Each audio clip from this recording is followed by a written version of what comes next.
অগ্নির পাঠশালায় তোমাদের সবাইকে স্বাগত জানাই। আমরা বালুরঘাট খাদিমপুর হাই স্কুলের শেষ অর্থাৎ 3 দাগের প্রশ্নগুলো একবার আলোচনা করব। দেখো 3 দাগে এই প্রশ্নগুলো আছে, তোমরা দেখতে পাচ্ছ। চলো একে একে দেখে নিই কীভাবে সমাধানগুলো করতে হবে। তো প্রথমটা আছে একটা ভগ্নাংশের মিশ্র ভগ্নাংশ আছে, তার যোগ করতে হবে। তো এখানে তোমরা মনে রাখবে যে হরে আছে হরগুলো সবসময় নিচে বসে, তো 5 বসিয়ে দিলাম। আর লব বের করার জন্য এই পূর্ণ সংখ্যার সাথে গুণ করতে হয়, 5 2 10, আর ওপরে লবের সাথে যোগ, 5 2 10 আর 1 11, 11 5। দ্বিতীয়টা হয়ে যাবে ঠিক 15 বসিয়ে দিলাম, 15 1 15 আর 4 19 15, যে চিহ্ন সেই চিহ্ন অর্থাৎ যোগ। হর 20 তে 20 বসে গেল। লব নির্ণয়ের জন্য আমরা বারবার বলছি 20 আর 1 গুণ করবো, 20 1 20, ওপরের সাথে যোগ 20 যোগ 21 20, আর শেষে হচ্ছে 15। এবার দেখো 15 তলায় কিছু নেই মানে 1 ধরে নাও।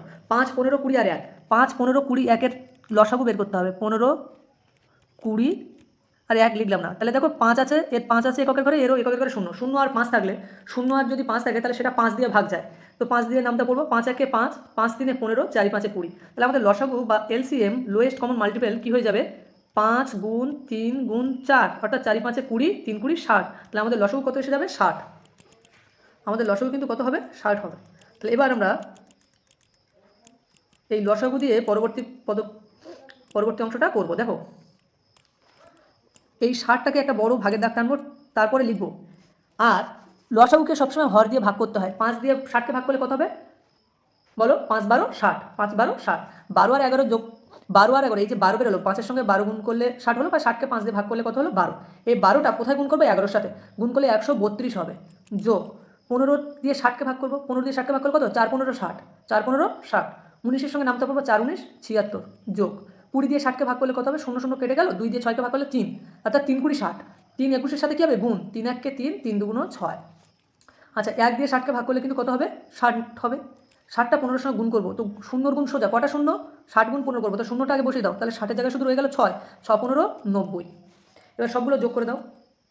এই 0 যোগ 3, তাহলে 3 হলো, 6 1 3 9, 9 আর 2 11, 1 হাতে 1, 0-র সঙ্গে 1 যোগ করলে 1, 6 1 7, 7 7 14 আর 3 17, 7 হাতে 1, 9 1 10 আর 1 11, তাহলে 1171-এর 60 আসলো। এবার তোমাদের কী করণীয়? ভাগ করতে হবে। তো ভাগটা আমরা কীভাবে করবো দেখো, 1171-কে কত দিয়ে ভাগ? 60 দিয়ে ভাগ। তো প্রথমে 1 ছোটো, 11 নিলাম, 11 ছোটো হয়ে যাচ্ছে 117, 60-এর থেকে 117 বড়ো, 60-এর নামটা বড়ো, 60 1 60, 60 2 120, 60 2 120 বেশি হয়ে যাবে, তাহলে আমরা কি 2 দিয়ে দেবো ভাগ? না, আমরা কত দেবো? 60 1 60, বিয়োগ করো। 0 7-এর থেকে 0 বিয়োগ করলে 7 হলো, 6 আর কত হলো? 11, 5 হলো 11, হাতে 1, 11 মিলে গেলে 0 বাম ধারে বসে না। এবার একটা করে সংখ্যা নামে, 1 নামলো, কত হলো? 571। 571-কে তুমি ভাগ দেবে কত দিয়ে? 60 দিয়ে। তো এই বড় অঙ্কের ভাগগুলো কীভাবে করতে হয়? 60-এর এই 0টাকে বাদ রাখো, তাহলে রইল কত? 6। এর প্রথম দুটোর সংখ্যা মেলানোর চেষ্টা করবে। 6-এর নামটা পড়ে 6 9 54, 6 10 60, বেশি হয়ে যাচ্ছে, 6 9 54 নেবো। কত নেবো? 6 9 54। শুধু 54 বসিয়ে দিলে হবে না, আমার এখনো 0 আছে কিন্তু, তাহলে 6 0 0 বসিয়ে দাও। তাহলে বিয়োগ করলে কত পাবো? 1 4 আর কত হলো? 7 3, তাহলে কত পেয়ে গেলাম? 31। তাহলে আমার আসল অঙ্ক হবে, পূর্ণ ভাগফলটাকে আগে লেখো 19, তারপরে কোনটা লিখবো? ভাগশেষ 31, আর শেষে লিখবো ভাজক 60। তাহলে এটাই আমার আসল উত্তর, 19 × 31 60, 19 × 31 60। বেশ, পরবর্তী প্রশ্নটা দেখি। দেখো 3 দাগের কয়ের অথবাতে একটা সরল আছে, সরলটা কীভাবে করবো আমরা? প্রথমে আমরা প্রথম বন্ধনীর কাজ করব, তো আরগুলো একই রাখি। 720 বিয়োগ 36 বিয়োগ দ্বিতীয় বন্ধনী 90 যোগ, আচ্ছা প্রথম বন্ধনীর কাজ 14 দিয়ে 70-কে ভাগ করলে কত হয়? 5। তারপরে কি আছে? বিয়োগ 64, যেহেতু প্রথম বন্ধনীর কাজ হয়ে গেছে, দ্বিতীয় বন্ধনী থাকবে, দ্বিতীয় বন্ধনী গুণ 14।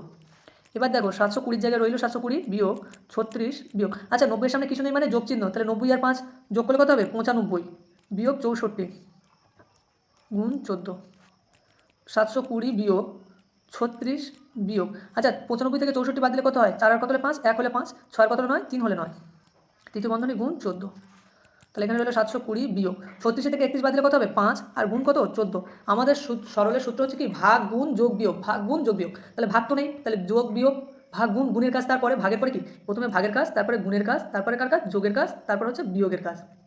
তাহলে গুণের আছে, গুণ আছে, তাহলে গুণের কাজ আগে করবো। 720 বিয়োগ 5 14 কত? 70।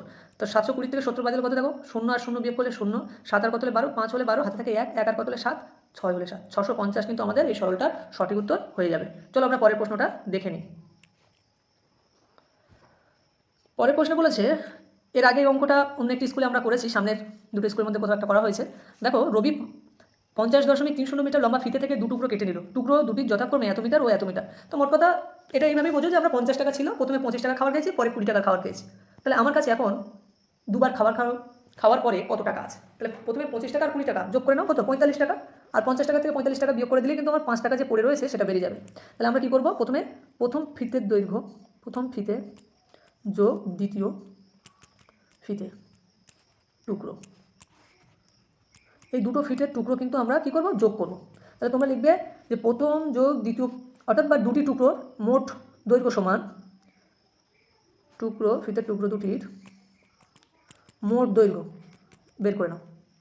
মোট দৈর্ঘ্য সমান যোগ করবো 10.20 যোগ 11.30, 0 3 আর 2 5, 1 1 আর 1 2, 21.50 মিটার কিন্তু আমরা পেয়ে গেলাম, 21.50 মিটার। তো এবার অতএব পড়ে রইল ফিতে সমান 50.30 বিয়োগ 21.50, বিয়োগ করো 0, 5 আর কত হলো 13, 8 5 13, হাতে থাকে 1, 1 আর 1 2 আর কত হলো 10, 8 হলে 10, হাতে থাকে 1, 2 আর 1 3, 3 আর কত হলে 5, 2 হলে 5, তাহলে পড়ে রইল কত? 28.80 মিটার কিন্তু ফিতে এখনও রয়েছে। চলো এইভাবে আমরা এই প্রশ্নটাও সমাধান করে ফেললাম। এই একটা খুব সুন্দর অঙ্ক। এই অঙ্কটা বুঝতে গেলে তোমাদের এই চিত্রটাকে খুব ভালোভাবে, এটা হচ্ছে ই, এটা এফ আর এটা ডি। ওপরের অংশটা কতটা বলেছে? 12 মিটার। আচ্ছা, আর এর পরে আর একটা নিচেরটা আমি আলাদা করে এঁকে দেখাচ্ছি। নিচে একটা ছোট আছে, নিচের এই অংশটাকে বলেছে এফ আর সি আর বি। এটা আমরা আলাদা জায়গায় পরে করবো। দেখো প্রথম অংশটা কি বলেছে? এ ই এফ ডি আয়তকার জমি, এ ই এফ ডি, অর্থাৎ এই অংশটার কথা বলেছে। এর এইটা 12 মিটার, কোনটা? এ ই সমান 9 মিটার, এখানটা কিন্তু 9 মিটার বলে দিয়েছে। তাহলে দেখো আমরা দৈর্ঘ্য আর প্রস্থ কার পাই? আয়তক্ষেত্রে পাই। আর ওরা বলেও দিয়েছে এ ই এফ ডি একটি আয়তকার জমি, তার পরিসীমা কত? তো আমরা জানি আয়তকার জমির পরিসীমা সমান, অর্থাৎ এ ই এফ ডি এর পরিসীমা সমান 2 গুণ দৈর্ঘ্য যোগ প্রস্থ, এটাই সূত্র। তাহলে 2 গুণ দৈর্ঘ্য কত? 12, যোগ প্রস্থ কত? 9, তাহলে 2 গুণ 9 দিয়ে কত? 21, 9 আর 12 যোগ করলে 21 হবে, 21 2 42 মিটার। এটা কিন্তু আমাদের পরিসীমা বেরিয়ে গেল, কত মিটার? 42 মিটার। কোন অংশটার? দেখো আমি তোমাদের দাগ দিয়ে দেখে দিচ্ছি, এই অংশটা কিন্তু আমাদের পেয়ে গেলাম কত? 42 মিটার। বেশ, এবার দেখো তাহলে এখান থেকে নিয়ে এই পুরো টোটাল পুরো অংশটার কথা বলেছে। এবার বলেছে এই পুরো অংশটার কথা, এই যে এখান থেকে এইটা এ বি সি ডি, এটা কি আছে? A B C D. এর মধ্যে দেখো আমরা এডি কিন্তু উপরে বলাই আছে 12 মিটার, কত? 12। এডি কত আছে? 12 মিটার, 12 মিটার এখানে আছে। এবার দেখো এবিসিডি জমির পরিসীমা, এটা 12 মিটার, আর এই এ থেকে বি পর্যন্ত এখানটা বলা আছে 12 মিটার।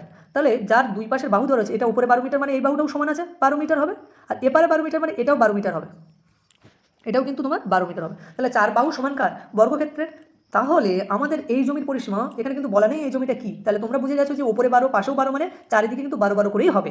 তাহলে অতএব এটা কি? বর্গক্ষেত্র। অতএব বর্গাকার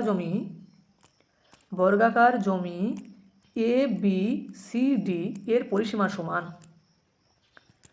কি? সূত্র কি? বর্গাকার জমির পরিসীমার সূত্র 4 গুণ বাহু। পরিসীমা মানে বলা হয়েছে চারিদিকের যোগফল, তাহলে এই বাহু এটা আর এটা যোগ করলে আমার পরিসীমা বেরিয়ে যাবে। তো বারবার যোগ করে একবার গুণ করে একই, তাহলে 4 গুণ 12 কত পেয়ে যাবো? 4 12 48 মিটার কিন্তু আমাদের উত্তর আসবে। তাহলে এ বি সি ডি সমান পেয়ে যাবো কত? পরিসীমা সমান 48 মিটার। বুঝতে পারলে? তো প্রথমে তোমাদের করে নিতে হবে এখান থেকে এই পর্যন্ত, তারপরে কিন্তু পুরো সম্পূর্ণটাকে দেখতে হবে। ঘ থেকে বলেছে স্কেলের সাহায্যে 6.7 সেন্টিমিটার দৈর্ঘ্যের সরলরেখাংশ অঙ্কন করো ও সরলরেখাংশটির নাম দাও। তোমরা এটা স্কেলের সাহায্যে দেখাবে, আমি তো এখানে স্কেলের সাহায্যে দেখাতে পারবো না। দেখো এরকম একটা সরলরেখা টানবে, যেটার মাপ নেবে তোমাদের স্কেলের 0 থেকে শুরু করবে, কিন্তু 1 থেকে নয়, 0 থেকে শুরু করবে। আর কত পর্যন্ত টানবে? 6.7, অর্থাৎ 6 পর্যন্ত টানা হয়ে যাবে। তারপরে 7 এবং 6 এর মাঝখানে দেখবে ছোটো ছোটো দাগ আছে, সেগুলো গুনে কিন্তু তোমাকে 6.7 পর্যন্ত যেতে হবে। আর এর নাম দেবে কি? এখানে একটা এ লিখলে আর এরপরে একটা বি লিখলে, এ বি লিখে দিলে, তো এই দাগের অঙ্কটা হয়ে যাবে।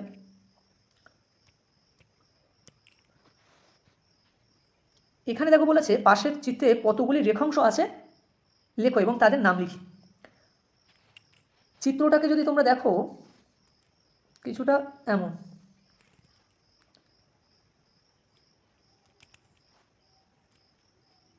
দেখো এই যে, আর এখান থেকে কোনাকুনি একটা জোড়া আছে, তাহলে এর নাম আছে এখানটা আছে বি সি বি। তো সরলরেখাংশ কটা? একটা, দুটো, তিনটে, চারটে, আর এই পাঁচটা। কটা লিখবে? পাঁচটি। আর নামগুলো কীভাবে দেবে? বি, আমি যদি এই পাশ দিয়ে আসি বি, তারপরে বি আর সি, এখান থেকে একটা বিসি, তারপরে সিডি, আচ্ছা, তারপর না লিখে লিখবে এডি, কেননা বর্ণমালা অনুযায়ী আগে, তাই এডি লিখবে। আচ্ছা, আর একটা আছে এই যে বিডি। তো কটা হলো? একটা, দুটো, তিনটে, চারটে, পাঁচটা। তাহলে আমাদের কিন্তু 3 দাগের সমস্ত অঙ্কগুলোই আমরা তার সমাধান দেখে নিয়েছি। আমরা আশা করি তোমরা সকলেই পারবে সমাধানগুলো করতে। তো বালুরঘাট খাদিমপুর হাই স্কুলের প্রত্যেকটা অঙ্কের সমাধান আমি বোঝানোর চেষ্টা করলাম আমার সাধ্য অনুযায়ী। তোমরা যদি কোথাও বুঝতে অসুবিধা হয় অবশ্যই বলবে, আর আমার কোথাও যদি অসুবিধা থাকে তোমরা সেটা অবশ্যই কমেন্ট করে কিন্তু বলবে যে স্যার এই জায়গাটা বুঝতে আমাদের অসুবিধা হয়েছে বা আপনার এর উত্তরটা ভুল আছে। ধন্যবাদ সবাইকে।